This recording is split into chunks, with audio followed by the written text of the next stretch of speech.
السلام ورحمۃ اللہ وبرکاتہ۔ اللہ رب العالمین جزائے خیر عطا فرمائے اور خیر و عافیت میں رکھے اور مزید دینی علم حاصل کرنے کی توفیق عطا فرمائے۔ سوال یہ تھا کہ قبر میں اندھا، بہرا فرشتہ مردے کو کیسے مار سکتا ہے جب وہ اندھا ہوگا؟ اس کا جواب یہ ہے کہ مومن آدمی کا ایمان آخرت پر ہے، غیبیات پر ہے۔ یؤمنون بالغیب، مومنین کون لوگ ہیں؟ جو غیب پر ایمان رکھتے ہیں۔ اس لیے غیبیات کے بارے میں جو چیز قرآن کریم اور فرمان مصطفیٰ سے ثابت ہو جائے، اس میں اپنی ناقص عقل کو بے لگام نہیں چھوڑنا چاہیے۔ دوسری بات یہ ہے کہ یہ چیز آنکھوں سے دیکھی جا سکتی ہے کہ ایک نابینا ٹیچر، ایک بہرا ٹیچر کس طرح سے اپنے اسٹوڈنٹس کو پیٹتا ہے اور سزا دیتا ہے۔ کیا کوئی اس کا انکار کر سکتا ہے؟ نہیں۔ اس لیے ایسا سوال نہیں کرنا چاہیے۔ دوسری وجہ یہ ہے کہ جب آنکھوں سے اندھا فرشتہ ہوگا تو مردہ مشرک اور منافق، فاسق و فاجر جتنے بھی آنسو بہائے گا، اس کے آنسو کا اس فرشتے پر کوئی اثر نہیں ہوگا، کوئی اثر نہیں ہوگا، اور جتنا بھی چیخے گا اور چلائے گا، اس فرشتے کے اوپر ذرہ برابر اس کا اثر نہیں ہوگا۔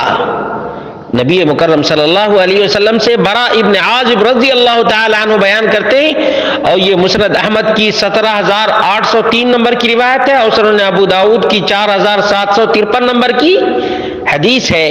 ثم یقید له اعمی ابکم، پھر اس بے عمل اور بدعقیدہ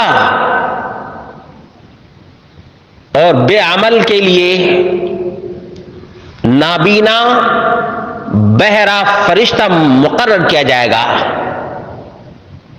معه مرزبۃ من حدید، لوہے کا ہتھوڑا اس کے ساتھ ہوگا۔ لو ضرب بها جبل لصار ترابا، اگر اس ہتھوڑے سے پہاڑ کو بھی مارا جائے تو ریزہ ریزہ ہو جائے۔ فَيَضْرِبُهُ بِهَا ضَرْبَةً يَسْمَعُهَا مَا بَيْنَ الْمَشْرِقِ وَالْمَغْرِبِ إِلَّا الثَّقَلَيْنِ فَيَصِيرُ تُرَابًا، وہ نابینا بہرا فرشتہ لوہے کے ہتھوڑے سے مارے گا اور اس کی آواز مشرق و مغرب کے درمیان سنائی دے گی، لیکن انسان اور جن نہیں سن سکتے ہیں۔ تو یہ بدعمل، بے عمل، بدعقیدہ، مشرک، منافق اور کافر مٹی بن جائے گا، پھر اللہ تبارک و تعالی سزا دینے کے لیے اٹھائے گا۔ قبر کا عذاب بالکل برحق ہے۔ فرعون کو بھی عذاب دیا جا رہا ہے، صبح و شام دیا جا رہا ہے۔ قرآن کریم کا بیان ہے،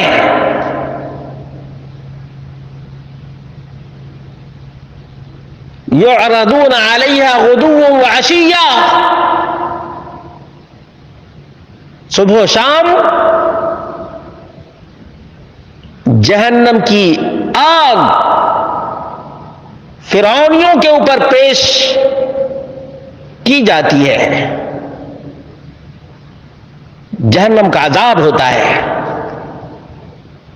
اس لیے یہ کہنا کہ اندھا نہیں مار سکتا، بہرا نہیں پیٹ سکتا ہے، یہ عقل کے اور لوجک کے اور سینس کے بھی خلاف ہے اور قرآن و سنت کے بھی خلاف ہے۔ اس لیے اپنے عقیدے کو درست کرنا چاہیے، اللہ اور اس کے رسول کی تعلیمات پر سر تسلیم خم کر دینا چاہیے۔